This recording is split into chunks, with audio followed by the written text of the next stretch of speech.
I never thought I'd be the person sitting in a dark living room, watching my partner, a 35-year-old man who is the rock of my life, completely break down in tears because of a video game. But it wasn't really about the game. It was about the moment he realized he was being replaced. It's a sickening feeling, isn't it? That slow-motion car crash where you watch your best friend drift away, and no matter how hard you reach out, you're just grasping at air. I thought I was doing the right thing by stepping in. I thought I was being a protective partner. But by the time the sun came up, I wasn't the hero of the story. I was the one who had supposedly destroyed a decade-long friendship. Now I'm sitting here, staring at my phone, wondering if I'm the toxic one, or if I'm just the only person brave enough to speak the truth in a room full of liars. To understand how we got to this breaking point, you have to understand the group. We're all in our early to mid-30s, that age where friendships are supposed to be solid, right? You survived your 20s, you've settled into your careers, and these are the people you expect to be at your wedding and eventually your kids' christenings. At the center of it all were my partner, Adam, and his best friend, Ryan. They were inseparable. For years, their friendship was anchored in the digital world. Every night, like clockwork, they'd hop on Discord, fire up whatever game they were obsessed with, and just talk. It was their sanctuary. It was how they processed life, vented about work, and stayed connected. Then, about 5 years ago, I entered the picture. I was the new girl in a circle of people who had known each other since they were practically kids.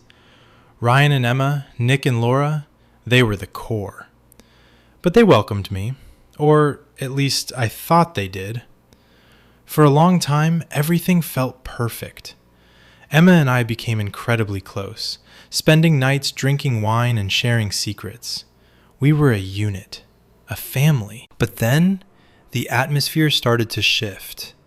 It was subtle at first, the kind of change you try to convince yourself isn't happening because the alternative is too painful to face. Ryan met two guys online, Tom and Mark. At first, it was just another gaming group. Adam didn't mind, he's not the jealous type. But slowly, the duo became a squad. And then, Adam became the odd man out. I watched it happen from the sidelines. I'd see Adam log into Discord, his headset on, a hopeful look on his face. He'd see Ryan in a voice channel with Tom and Mark. He'd wait for an invite. It never came. He'd send a message. Hey, room for one more? Ryan would reply hours later with a, sorry man, full lobby tonight, or just finishing up, maybe next time. But next time never arrived. It's a specific kind of heartbreak. Watching the person you love feel unwanted. Adam is a sensitive soul. He doesn't ask for much, but he values loyalty above everything. He started questioning himself. Did I say something? Did I play poorly the last time we were on together? He even asked Ryan directly. He sat him down and said, hey man, I feel like we're drifting. Is everything cool between us? And Ryan, with that easygoing smile that now feels so fake, would just clap him on the shoulder and say, of course, man, we're brothers. You're going to be a witness at my wedding, remember? But the actions didn't match the words. The distance wasn't a gap. It was a canyon. A few months ago, things reached a head. Ryan and his new cool friends started playing a game called Helldivers. Ryan was obsessed. He practically begged Adam to get it so they could play together. Adam was hesitant. He's not really into those types of shooters, but he did it. He spent the money, downloaded the game, and waited. They played exactly once. After that, Ryan vanished back into his private channels with Tom and Mark. Adam was left with a game he didn't like and a friend who didn't want him. All of this was simmering under the surface when we went to a group dinner about a month ago. This wasn't just any dinner. It was Adam's 35th birthday. Now, Adam isn't a big party guy, but he's the kind of person who really appreciates the small, sentimental gestures. A candle and a cupcake, a quick chorus of happy birthday. Those things mean the world to him because they say, I see you. You matter. The night started off awkwardly. We had just come back from a trip to Reunion Island, which is where I'm originally from. It was Adam's first time visiting my home, and he was so excited to tell everyone about the mountains, the food, the culture. But every time he tried to bring it up, the conversation was shut down. No one asked a single question. It was as if we hadn't even left the country. Instead, the table was dominated by Ryan talking about his gaming exploits with the other guys. Adam, ever the peacemaker, tried one last time to bridge the gap. He leaned over to Ryan and said, Hey, I've been practicing on Helldivers. Maybe we could jump on together this week? Ryan didn't even look up from his drink. He just let out this loud, mocking laugh. Well, if you're still on that game, we're definitely not playing together anytime soon. We've moved on, man. He stood up to grab a beer, leaving Adam sitting there, visibly shrinking into his chair. I felt my blood start to boil. I looked around the table. Emma was looking at her phone. Nick and Laura were whispering to each other. No one noticed that the birthday boy had just been publicly dismissed by his best friend. Later in the night, Adam tried again, lower this time, almost pleading. I just miss playing with you, Ryan. It doesn't have to be Helldivers, anything. Ryan's response was the final nail in the coffin. Yeah, but right now, I'm obsessed with this new game with the guys. I don't want to make you buy another game since you're so slow at switching. Maybe someday, if I log on and the others aren't there, and I really don't feel like playing alone, then maybe we could play something. Maybe if I have nothing better to do. That was the message. You are a backup. You are a hole filler. You are the person I turn to when the people I actually like are busy. And the worst part? No cake. No song. No happy birthday, Adam. They gave him some gifts, sure. But they admitted they only remembered it was his birthday after they had already set the time for the dinner. It was an afterthought. When we got home that night, the silence in the car was heavy. As soon as the front door closed, Adam just collapsed. He didn't yell, he didn't throw things. He just sat on the edge of the bed and cried. I'm losing them, he whispered, and I don't even know why. That was the moment I decided I couldn't stay silent anymore. I saw the man I love broken by the people who claimed to be his family.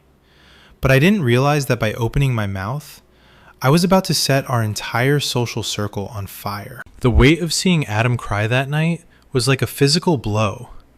It wasn't just sadness. It was a deep, soul-crushing realization that the people he had poured his loyalty into for over a decade didn't value him enough to even sing a song on his 35th birthday. But while Adam's pain was quiet and internal, mine was starting to turn into a cold, hard anger. Because the truth is, the dinner hadn't just been a disaster for him. It had been a wake-up call for me too. For years, I'd been the plus one who tried to fit in. I'd navigated the complex web of their long-standing history, always careful not to step on any toes. And then, there was Laura. If you've ever been in a friend group like this, you know there's always one person everyone is afraid of. In our group, that was Laura. She had been diagnosed with ADHD and was being treated for it, which the group used as a universal shield for her behavior. Whenever she was blunt to the point of cruelty, whenever she rolled her eyes while you were mid-sentence, or whenever she simply ignored you in a crowded room, the response from everyone else was always the same. Oh, that's just Laura. It's her ADHD. Don't take it personally. It's just how her brain works. But after 5 years, I was starting to see a pattern. It didn't feel like a neurological tic. It felt like a lack of respect. That night at the dinner, it was worse than ever. I would be answering a question she had asked me, literally looking her in the eye, and she would just look away. She'd start a conversation with Emma right over the top of me, as if I were a ghost. I'd catch her rolling her eyes when I talked about my work or my day. Adam saw it too. He'd glance at me with this look of apology, as if he were sorry for bringing me into this lion's den. But the moment that really broke something inside me was the ring. Adam and I aren't married in the traditional sense, but we're in a pax, a legal civil partnership in France. It's our commitment to each other, our way of saying we're a family. I had recently gotten a pax ring, a beautiful, simple piece that meant the world to me. At one point, the topic of weddings came up, and I shyly showed the ring to Emma and Laura. I expected a congratulations or even a polite, "That's nice." Instead, Laura didn't just look at it, she glared. I'm talking full-on shooting daggers. It wasn't a look of indifference. It was a look of pure, unadulterated resentment. Emma gave a lukewarm, "Oh, it's pretty." And then, without missing a beat, they both turned away from me and started discussing something else entirely. I sat there with my hand still hovering over the table, feeling like a fool. My commitment, my joy, was nothing but an inconvenience to them. And then we got to the topic of our trip. As I mentioned, I'm originally from Reunion Island. It's a stunning volcanic island in the Indian Ocean, a French department, fully developed, with incredible culture and history. Adam's first trip there was transformative for him. He loved it. But at that table, it was like the trip never happened. No one asked how it was. No one asked what we saw. At one point, Laura started complaining about the healthcare she received during her first pregnancy. She's expecting her second now, and she was going on and on about how incompetent the medical staff were. Trying to lighten the mood and bridge the gap, I made a joke. "Well, you could always come give birth near my father's place in Reunion Island. The medical infrastructure there is actually world class, I promise." I expected a laugh. Maybe wouldn't that be a long flight? Instead, Laura's face twisted. She became incredibly aggressive. "What are you implying?" she snapped. "I wouldn't trust the healthcare there." The way she said "there" sent a chill down my spine. It was dripping with condescension, as if my home were some backwater village instead of a modern French region. She was getting more and more agitated, her voice rising, and I could feel the eyes of the whole table on us. I didn't want a scene, not on Adam's birthday. So I did what I always do. I de-escalated. I changed the subject to her. I asked about her recent trip to London, where Nick had finally proposed to her. The change was instantaneous. The aggression vanished. She beamed, leaning in to tell me every single detail of the proposal. She was happy to talk as long as the spotlight was firmly on her. I listened, I smiled, and I nodded. But inside, I felt sick. I was performing a role, and I was tired of the script. By the time we got home and Adam broke down, I was done. I was done being the backup friend.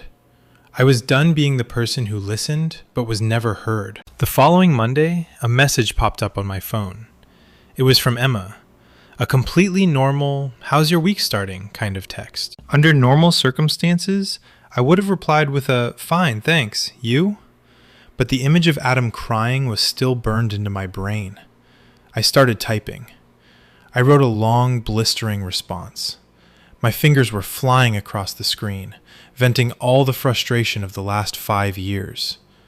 I hit send, but then, a second later, a wave of panic hit me. Is this too much? Am I overreacting? I deleted the message. But on Messenger, the "you unsent a message" notification is like a red flag. Emma saw it immediately. "What was that?" she asked. I took a deep breath. I knew if I typed it out, it would come across as cold. I needed her to hear my voice. I needed her to understand the depth of the hurt. So, I recorded a voice note. I started out calm. I told her how much it hurt to see Adam so excluded.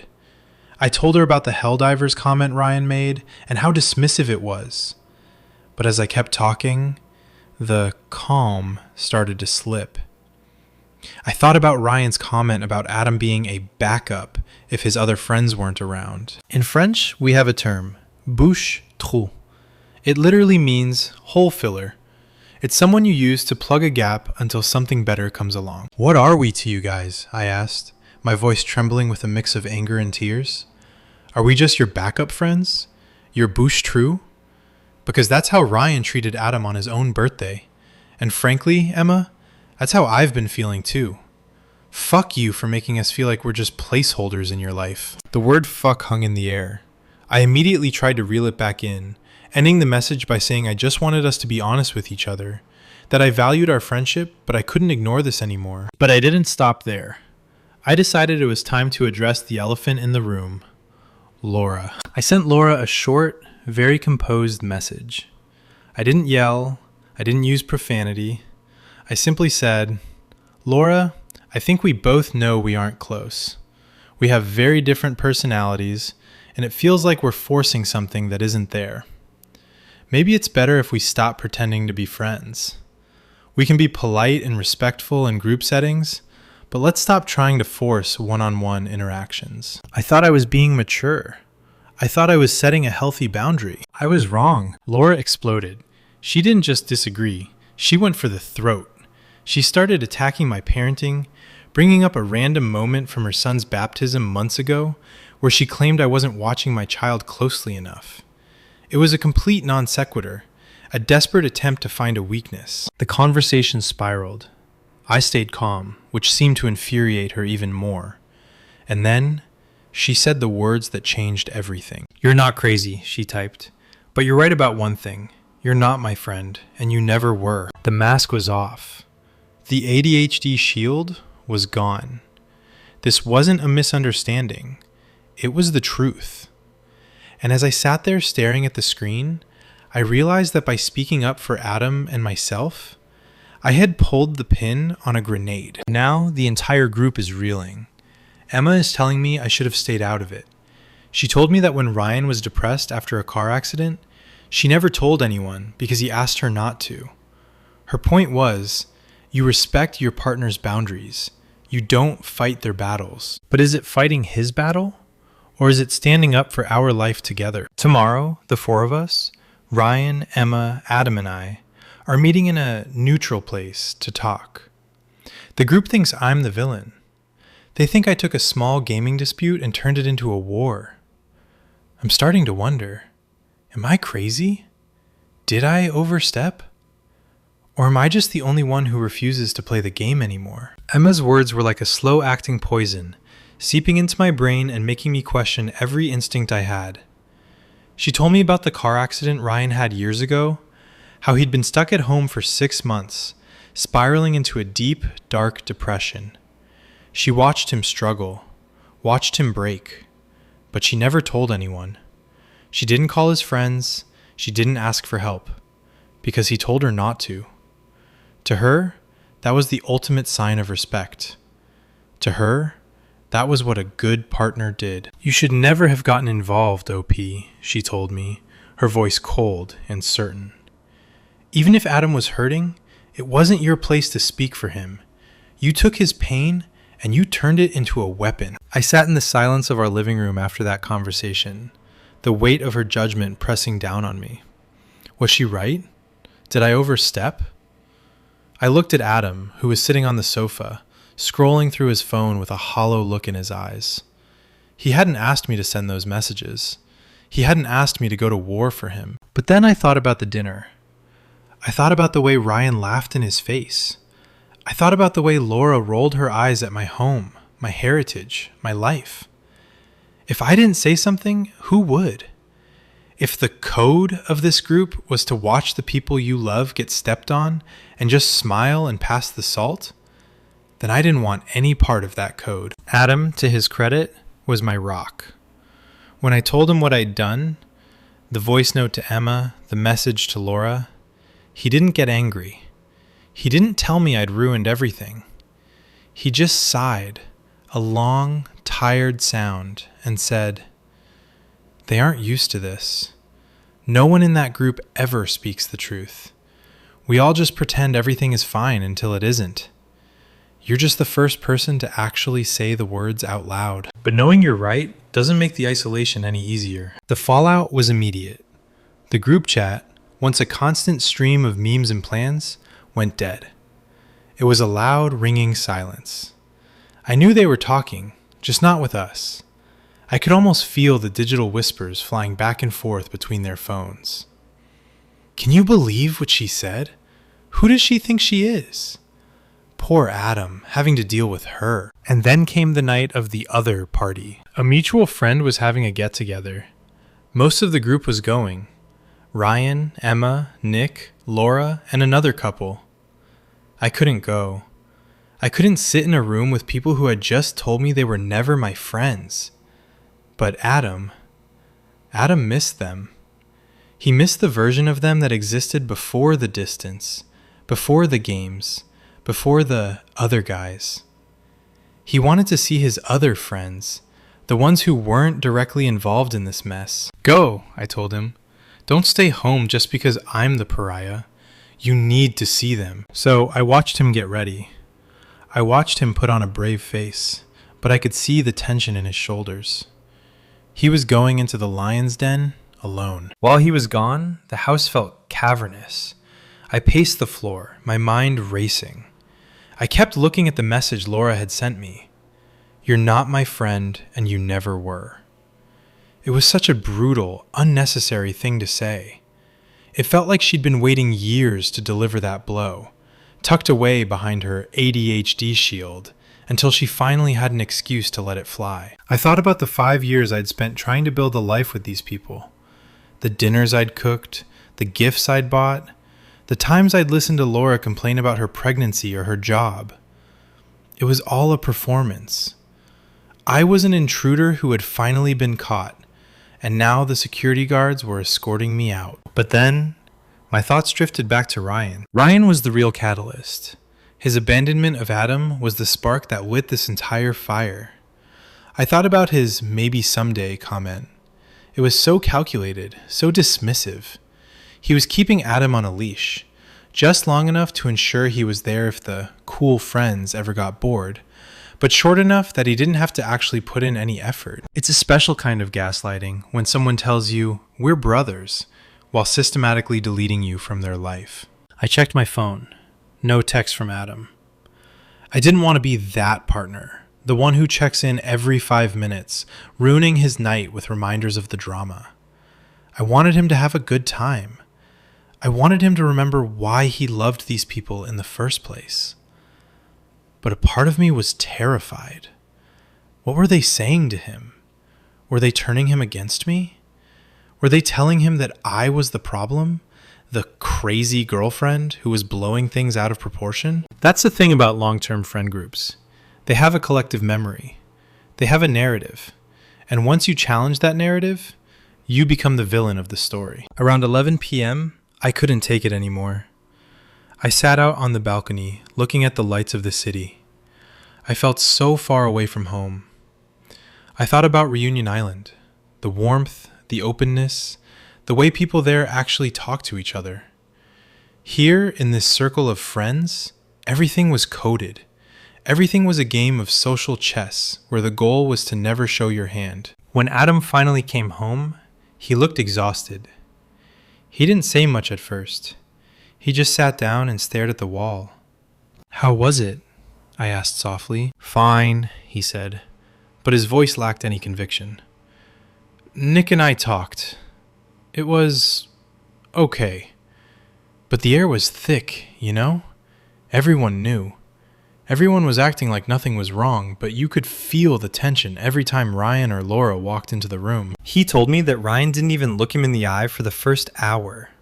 He told me that Laura spent the whole night huddled in a corner with Emma, whispering. "They think you overreacted," Adam said, looking at me.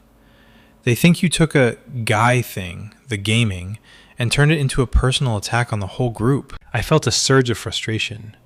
"A guy thing? Adam, he laughed at you. He told you were a backup. How is that just a guy thing?" "I know," Adam said, reaching out to take my hand. "I know it's not. But that's the story they're telling. And tomorrow we have to face it. Tomorrow. The meeting in the neutral place." It felt like we were preparing for a legal deposition rather than a talk between friends. Ryan and Emma, Adam and I. 4 people who used to share everything, now meeting in a coffee shop to decide if the last decade was worth saving. I didn't sleep that night. I kept rehearsing what I would say. I wanted to be calm. I wanted to be rational. I wanted to explain that it wasn't just about a video game. It was about respect. It was about seeing the person you love being treated like an afterthought and refusing to let it happen. But as the sun began to peek through the curtains, a dark thought crossed my mind. What if I was wrong? What if my intervention had cost Adam the only friends he had left? What if, by trying to protect him, I had actually isolated him even more? The neutral place was a small cafe on the edge of town. We arrived first. I sat there, clutching a cup of coffee that had gone cold, watching the door. When Ryan and Emma walked in, the atmosphere in the room seemed to drop 10 degrees. Ryan didn't have his usual easy smile. Emma looked like she was heading into a battle. We sat down. The silence was deafening. No how are you, no good to see you. Just 4 people staring at each other across a wooden table, waiting for someone to throw the first punch. And then, Ryan spoke. "So," he said, leaning back and crossing his arms, "I hear we have a problem." Ryan didn't look like the man who had promised Adam a place of honor at his wedding. He looked like a stranger who had been inconvenienced. His posture was defensive, his eyes darting between Adam and me, but mostly avoiding mine. "I hear we have a problem," he repeated, his voice flat. Adam cleared his throat. I could see his hands trembling slightly under the table, so I reached out and squeezed his knee. He took a deep breath. "It's not just a problem, Ryan. It's about how things have changed. I feel like I've been ghosted by my best friend, and when I try to talk to you about it, you laugh it off. The dinner was... it was hard for me, man." Ryan let out a short, dry laugh. The same laugh from the birthday dinner. "Hard? Adam, come on. We're grown men. You're upset because I'm playing a different game? Because I'm hanging out with Tom and Mark? People grow. Interests change. I didn't think I had to ask for permission to join a different voice channel." "It's not about permission," I cut in, unable to stay silent. My voice was steady, but I could feel the heat rising in my chest. "It's about the way you talk to him. It's about calling him a backup if your other friends aren't around. It's about making him feel like an afterthought on his own birthday." Emma leaned forward then, her eyes fixed on me. "And that's exactly what I was talking about, OP. This conversation should be between Ryan and Adam. By jumping in, by sending that voice note, you've turned a private frustration between 2 friends into a group-wide drama. You've made it about us versus you." "But it is about us," I argued. "We're a group. When you treat my partner like he's disposable, you're treating our relationship like it's disposable. And let's not pretend the gaming is the only issue. The way Laura treats me, the eye rolling, the blatant disrespect, the comments about my home, is that just people growing too? Or is that just the price I'm expected to pay to stay in this circle?" Emma sighed, that long suffering sigh she used when she thought I was being difficult. "Laura is Laura. We all know she can be blunt. But you're the one who sent her a message telling her you aren't friends. You're the one who drew the line in the sand. Do you have any idea how much stress that's putting on Nick? With a baby on the way?" It was the perfect deflection. Suddenly, I wasn't the person standing up for my partner. I was the villain stressing out a pregnant woman and her husband. This is how the group worked. You weren't allowed to have a problem with someone's behavior, because your reaction to that behavior was always deemed more disruptive than the behavior itself. Ryan turned back to Adam, ignoring me entirely. "Look, man, I'm sorry if your feelings were hurt, truly, but I'm not going to apologize for having other friends. Tom and Mark are into the same stuff I am right now. It's fast-paced, it's competitive. You know you don't like that style of gaming. I was actually trying to save you the trouble of buying games you wouldn't enjoy." "By telling me I'm only worth playing with if no one else is around?"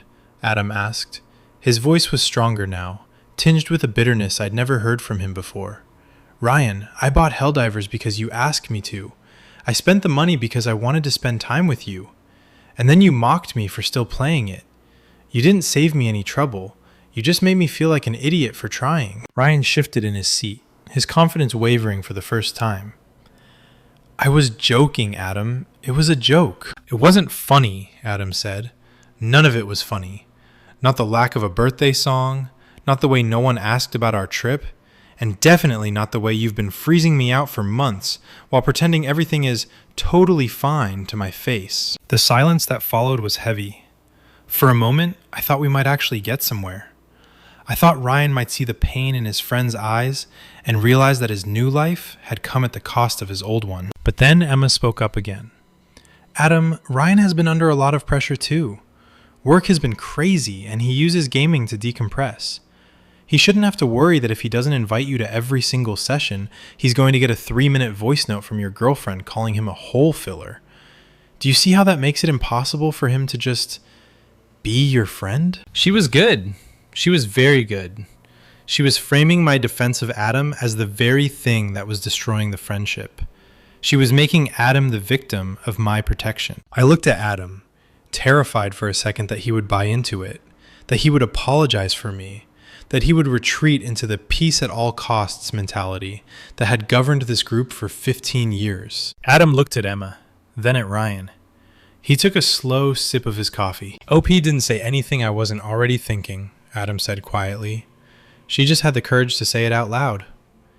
If you think the problem here is her voice note and not the way you've been treating me, then you haven't been listening to a word I've said. Ryan's face hardened. So that's it? You're siding with her over 10 years of history? There are no sides here, Ryan, Adam replied. There's just the truth. And the truth is, I don't feel like your friend anymore. I feel like an option. And I'm too old to be someone's second choice. Ryan stood up, his chair scraping loudly against the floor. Fine, if that's how you feel, I don't know what else to say. I thought we were brothers, but I guess I was wrong. He walked out of the cafe without looking back. Emma stayed for a moment, looking at us with a mixture of pity and anger. I hope it was worth it, she said to me. You wanted honesty? Well, you got it. You've successfully blown up the group. I hope you and Adam are happy in your little bubble, because no one else is going to want to deal with this level of drama. She followed Ryan out, leaving us sitting in the wreckage of a decade-long friendship. We sat there for a long time, neither of us speaking. The cafe continued to buzz around us, people laughing, the steam wand hissing, the world moving on. But for us, everything had shifted. The safety of the group was gone.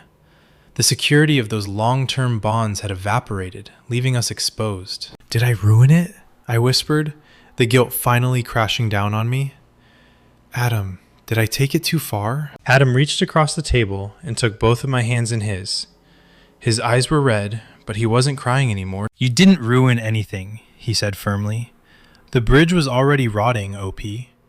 You just weren't willing to keep walking on it until it collapsed under us. I've been lonely in that group for a long time. I just didn't want to admit it. But even with his support, the weight of the outsider label felt heavier than ever.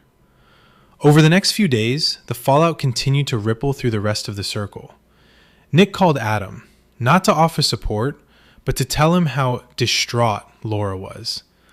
Apparently, my message telling her we weren't friends had triggered her, and now she was having a difficult time with her pregnancy. Once again, the narrative was being rewritten. It wasn't about the years of disrespect I'd endured. It wasn't about the daggers she'd shot at my PAX ring. It was about my cruel message. I started to receive messages from other people in the periphery of the group. Why can't you just let it go? Is it really worth all this over a video game? You're making things so hard for everyone. It was a masterclass in social isolation. By speaking up, I had broken the unwritten rule, maintain the status quo at all costs. And now, the body of the group was rejecting me like an infection. But the most painful part was seeing the toll it took on Adam. He was still going to parties where Ryan and Nick were. He was still trying to maintain some semblance of a connection with the other couples. But it was like walking through a minefield. He'd come home and tell me how no one would mention my name, how the room would go silent if he brought up something we'd done together. I was being erased, and I had to decide if I was going to let it happen or if I was going to fight for my place in a world that clearly didn't want me. The silence that followed the neutral place meeting wasn't the peaceful kind. It was the heavy, suffocating silence of a house under siege. For the next few days, Our lives became a series of pinging notifications and whispered conversations. It's funny how a group of people who claim to hate drama can spend 24 hours a day manufacturing it. I spent a lot of time sitting on our balcony, looking out at the street, wondering how my life had become a Reddit thread come to life. I kept replaying Emma's words in my head. You respect your partner's boundaries. You don't interfere in things that don't concern you. Was she right? I looked at Adam. He was sitting at his desk, his computer off, just staring at his reflection in the monitor. He looked like he'd aged 5 years in a single week. If I hadn't sent that voice note, if I hadn't sent that message to Laura, would he still be happy? Or would he just be quiet? There's a big difference between the two, but in this group, they were treated as the same thing. Then came the Saturday after the meeting. There was another gathering, a larger one, hosted by a couple who were on the fringes of the drama. They weren't Team Ryan or Team Us. They just wanted to have a barbecue. I don't think I can go, I told Adam as he pulled his shoes on. The air would turn to ice the moment I walked in. Adam knelt in front of me, taking my hands. I need to go, honey. Not to pick a side, but because if I stop showing up, they win. They get to say that you took me away from them. I need them to see that I'm still here, and that I'm still me. I understood. But watching him walk out that door alone felt like a betrayal of everything we were trying to build. I spent the night pacing. I didn't text him. I didn't want to be the overbearing girlfriend they were already painting me out to be. I wanted him to have his space. But every hour that passed felt like a brick being added to a wall between us and the rest of our world. When Adam came back around midnight, he didn't even take his coat off. He just slumped into the chair in the hallway. It was bad, wasn't it? I asked, bringing him a glass of water. It was surreal, he whispered. I walked in, and it was like a movie set where the actors forgot their lines. Nick was there. He spent the first 20 minutes telling me how much Laura has been crying. He told me that my partnership, meaning you, was toxic for the group. He said that friends don't set boundaries like that. They just accept each other. I felt a familiar spark of rage. Accept each other? You mean accept her rolling her eyes and insulting my home? That's the thing, Adam said, looking up at me with tired eyes. To them, that's just noise. But you speaking up? That's signal. They can ignore her behavior because it's been happening for 15 years. It's part of the furniture. But your reaction? That's new. That's a threat. He told me about the rest of the night. Ryan was there, of course. He didn't say a word to Adam. Not a hey, not a cheers, nothing. He sat across the fire pit and talked loudly about Tom and Mark, about their new gaming clan, about the epic weekend they had planned. It was a performance designed to show Adam exactly what he was missing. And the others? I asked. They just watched, Adam said. They're all so afraid of the tension that they just stayed in the middle. But staying in the middle when someone is being bullied is just another way of taking the bully's side. That was the moment I realized the group wasn't a group at all. It was a system. And like any system, it was designed to protect itself. Laura was the enforcer. Ryan was the golden boy, and Emma was the architect who kept everyone in their lanes. And Adam? Adam was the reliable utility player. There when you needed him, ignored when you didn't. I thought back to Emma's story about Ryan's car accident. She was so proud of the fact that she stayed silent while he suffered. She saw it as a badge of honor. But as I looked at Adam, I realized how twisted that logic was. If I were suffering, I wouldn't want Adam to sit in silence and watch me drown just because I was too proud to ask for a life vest. I'd want him to scream for help. I'd want him to fight for me. I'm not sorry, Adam, I said firmly. I'm not sorry I spoke up. I'm not sorry I told Laura we aren't friends, because we aren't. And I'm not sorry I called out Ryan for treating you like a bouche true. If that makes me the villain in their story, then fine. I'll wear the black hat. But I won't let them make you feel like you're crazy for wanting to be respected. Adam stood up and pulled me into a hug. It was the first time in a week that the tension in his body seemed to melt away. I know, he whispered into my hair. And for what it's worth, I'd rather be alone with you than be a backup in a room full of people. But the drama wasn't over. Not by a long shot. The next morning, I woke up to a long, rambling email from Laura. It wasn't an apology. It was a manifesto. She went through every slight she felt I had committed since I joined the group. She brought up the baptism again. She brought up the fact that I didn't engage enough at certain dinners. And then she got to the heart of it. "You think you're better than us because you're from somewhere else," she wrote.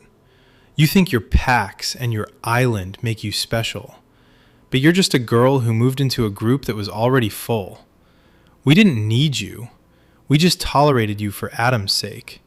And now that you've shown your true colors, don't be surprised when the door hits you on the way out." It was so petty, so transparently insecure, that I actually laughed. All this time, I had been worried about her bluntness and her ADHD, but the truth was much simpler. She was a bully who was losing her grip on the people she controlled. I showed the email to Adam. He read it in silence, his jaw tightening with every line. When he finished, he didn't get angry. He didn't call Nick. He just deleted the email. "We're done," he said. "What do you mean?" "I mean, I'm not going to the next party. I'm not checking the Discord. I'm not waiting for Ryan to decide I'm worthy of his time again.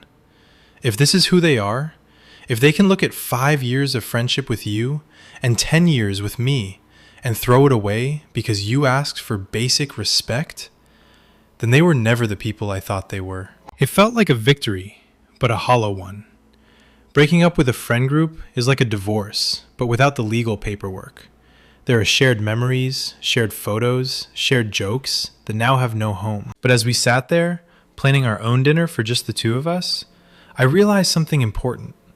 The backup friend isn't the one who gets left behind. The backup friend is the one who stays in a toxic situation because they're afraid of being alone. By walking away, Adam wasn't losing his friends. He was finally finding himself. Looking back, did I overstep? Maybe by the rules of their group I did. Maybe a good partner is supposed to sit in the corner and smile while their significant other is mocked. But I don't want to be a good partner by those standards. I want to be a real one. I want to know what you think. Have you ever been the outsider in a tight-knit group? Have you ever watched your partner get treated like an afterthought and had to decide whether to speak up or stay silent? Did I destroy a decade of history? Or did I just clear the way for a better future? Let me know in the comments. Your perspective helps more than you know. And if you've ever felt like a bouche-trou, a hole filler in someone else's life, remember, you deserve to be the main event. Don't forget to subscribe for more stories like this one. Sometimes, the hardest thing to do is to speak the truth, but it's usually the only thing that sets you free.